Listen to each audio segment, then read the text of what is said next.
Real Dream Theater fans know that this story was actually based off of a movie called Dead Again. Huh. Might have to watch it. No, you should never watch Oh, it. This is probably my favorite album of all time. I thought we were doing The Astonishing. All my notes are on The Astonishing. I was so pumped for this review. I'm going noteless today. Oh. I'm going off the dome. Of course, we're doing this because of their new live album that's coming out. I think it should be out by the time this video's out. I already have a pre-order. It's coming in the mail like tomorrow. Oh, you bought it on CD? Yeah, because they make you buy the actual CD and the 2 Blu-rays because, you know, money. Question of the day. Which disc is better, disc 1 or disc 2? I personally think it's disc 2. It's a tough call. But when you have Home followed by Dance of Eternity, followed by One Last Time, followed by Spirit Carries On, to like just banger after banger, and then finally Free. I think I'd have to agree, just for Home and Dance. We'll do a scene by scene. So instead of track, we'll go by the scene. Yeah. So we'll begin with scene 1, which features Regression, Strange Deja Vu, and Overture 1928 in a backwards order that I just fucked up.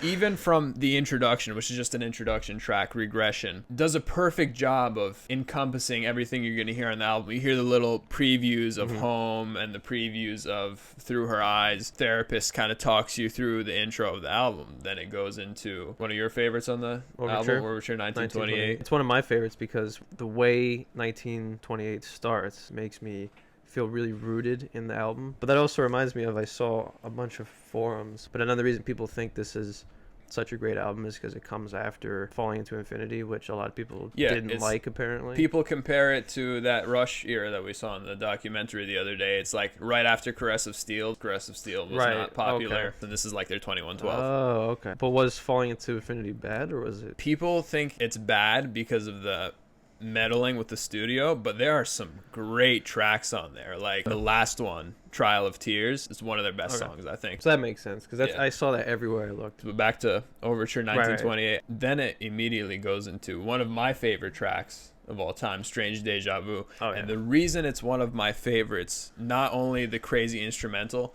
the thing that stands out to me the most is Poor Noise drumming, especially in the beginning, where it's pretty simple, but the details and the little licks makes it way more complicated than it even sounds. I don't know, you're not a James LaBrie fan, but I think this song and this whole album overall is his best performance. Fresh off of his shrimp incident, he comes out kicking some ass. He's able to deliver the story the way it's intended. And if you listen to some of the reference tracks, which I think I played you once, that he was working with,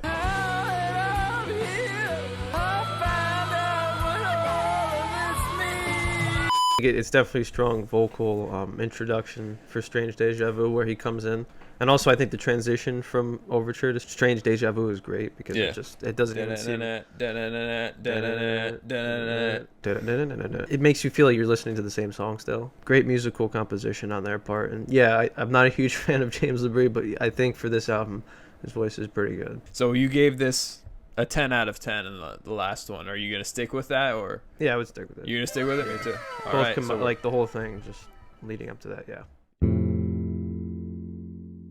Through My Words, which is just a transition track, but it's beautiful as hell. Then it perfectly transitions into Fatal Tragedy, which a lot of fans love, and I love too. It's really interesting how it kind of starts out a little bit slower, then it builds up as the night went on, and then towards the middle, when they go into the instrumental break, Rudis kills it with, I think, one of his best solos, where he previews the Dance of Eternity. The outro is probably my favorite part of the whole thing, where they're going crazy with the notes like some classical composition, but they're tight together too, and it has energy. Through My Words was a great break, and then it just jumps right back into Fatal Tragedy, which was awesome continuation of the musicianship. That's another thing that I forgot to mention. The way it tells the story too, it describes him going to the old man's house, and the old man telling him that there was a girl murdered here, and then almost like he knows something, he kicks him out. Because I wanted to see what you thought, because I have mine here, but I kind of wanted to base it a little bit on how you thought. I give it a 8. Yeah, I'd say 7.5, 8. The beginning of this starts off with the crazy riff, and it carries over that energy from the conclusion. It's almost the polar opposite of the last song, because in the beginning kind of started out slow, and then it started kicking ass, the energy and the precise composition, and then this one's kind of like the reverse.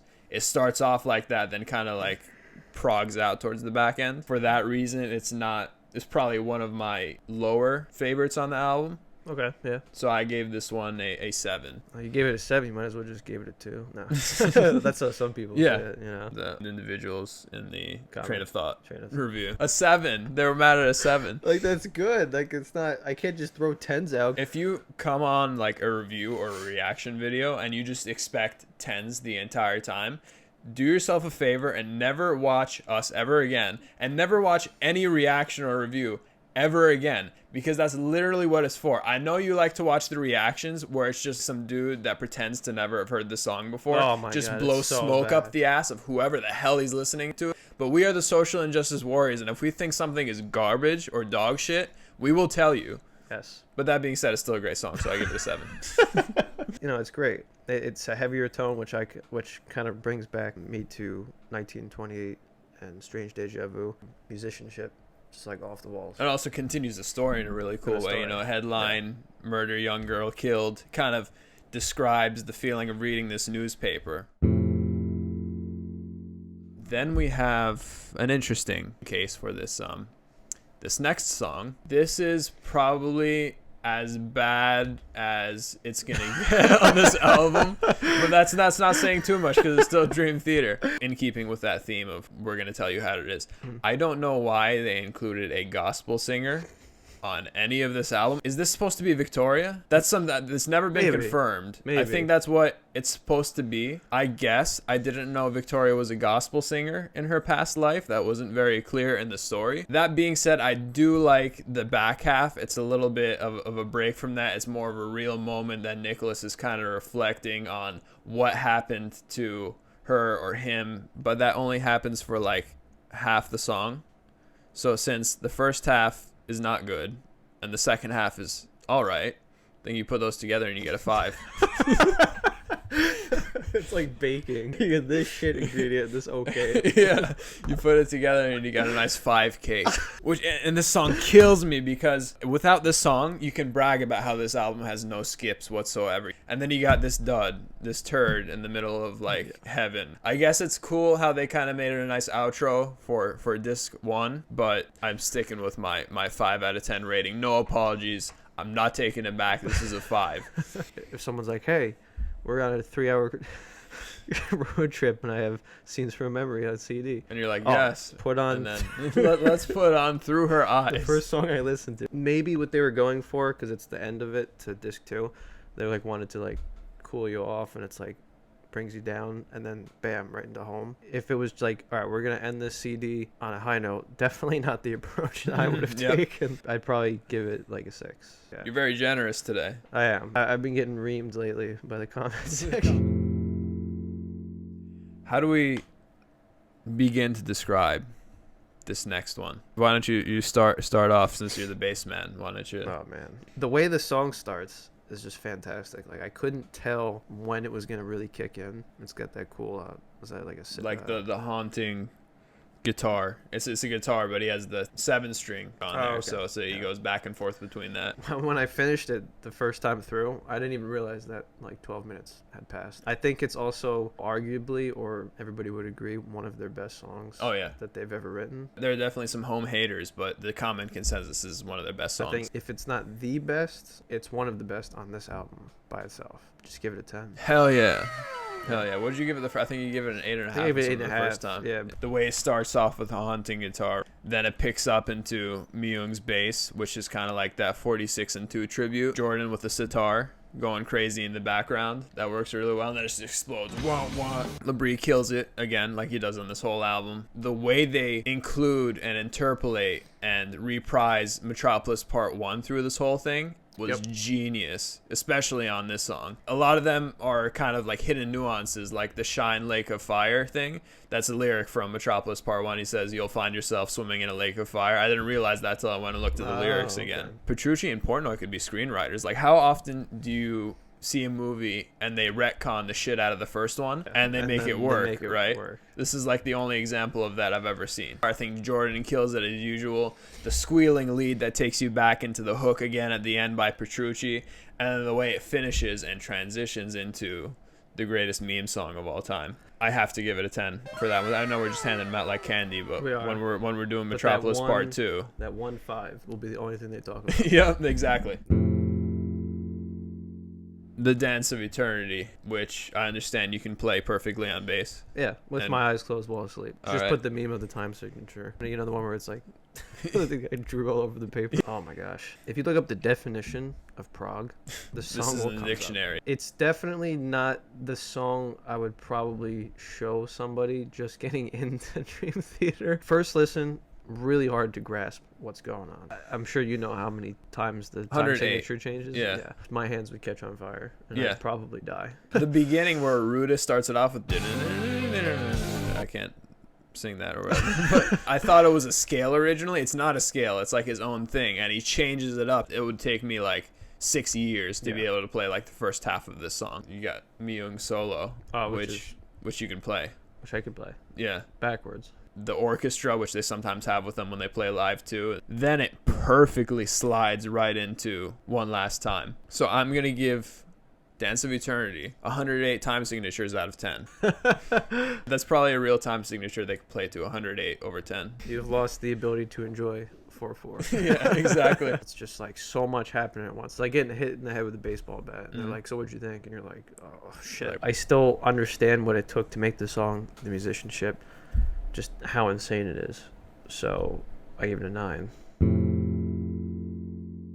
I think One Last Time is the most underrated song on this album. The piano intro, which is beautiful. Then it goes into kind of Nicholas reflecting on how he can't believe the ending of his past life, which he now knows is his past life. Then it reprises some of Overture 1928, where he actually sings over it. It kind of gives you a preview of what Overture 1928 would sound like with lyrics. The slowdown that goes into The Spirit Carries On. This song is hugely overlooked. I gave it an 8.5. It's a great continuation of the story. It's definitely a slower song. I think it's definitely a good put, because after listening to Dance of Eternity, it's cool to bring it back down. I gave it 7.5. The Spirit Carries On is definitely not one that I jump to when I listen to this, but my personal beliefs on like reincarnation and like spiritual crap, I'm not like I'm very realistic. I don't think that, you know, we're gonna all go to heaven, or like if you're bad you're gonna go to hell. I just think kind of if you die you die. But listening to this song after you lose a family member kind of really makes even the most grounded of us think, you know, is there something more to this? You know what I mean? Is there something more to life? Now the story is supposed to reflect Nicholas thinking about the same thing, but just it makes you think of the same thing. It kind of makes you think of your own mortality, the mortality of the people that you love. So this is a funeral song. They're going to play this on my funeral. I demand it. Yeah, they're going to play it. It's a beautiful song, really well done. Instrumental's great. Labrie gets up there with the notes, hits every single one. I give this one an 8. It does really pull you into perspective to think about what is after. Makes you think about the big questions, you know. Where did we come from? Where do we go? Why you're singing Cotton Eye Joe? I think you got the wrong song. Shit. And I think also for the continuation of the story, he died and then his spirit carried on. Now he's where he is now in the story. Towards the continuation of the story of the album, definitely a perfect fit. So I give it an 8.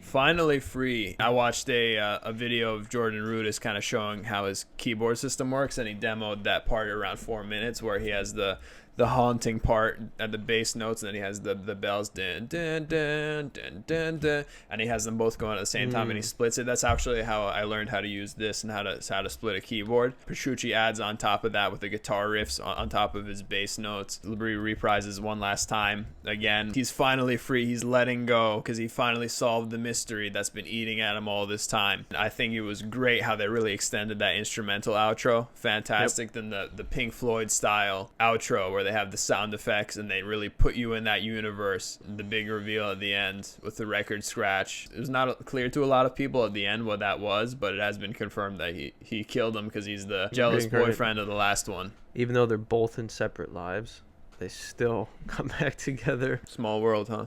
Yeah, honestly. I mean, you would think, like, maybe at least a different country. I wonder what he did after he completed his life mission, which he believed was his life purpose. Like, he just killed someone and he went home and had some decaf coffee and watched the news or Watch something. the news or something. He's just like, all right, cool. Yeah, like, what do you do after that, right? We'll find out in Metropolis Part 3. They pull a sneaky one on you because it's called Finally Free. He found out what happened. He's finally free. He's in his house. He's got the TV on. He's putting his favorite Rush record on. Put on Moving Pictures. Yeah, he's there like, you cool. go. And then somehow the guy gets into his house and he says, open your eyes, Nicholas, and just kills him. So I give this one a 9 to close out the album. 8.5. Overall, I mean, I said it's already my favorite album of all time, so I'm hugely biased here. The story, the musicianship, the vocal performance, the keyboard performance, guitar, drums, the bass, obviously, which unfortunately you can't hear for most of it except for home. I'm sorry, John Mayung. For John Mayung, man. When it comes to personal favorites between Awake and this album, a lot of people hate on Awake because they don't like the production or some bullshit. When we're talking about the tier list, this is pretty solidly an S tier. Any Dream Theater fan I've ever talked to puts this in S tier. So I got to put it in S tier too, and that only means a 10 out of 10. Wow.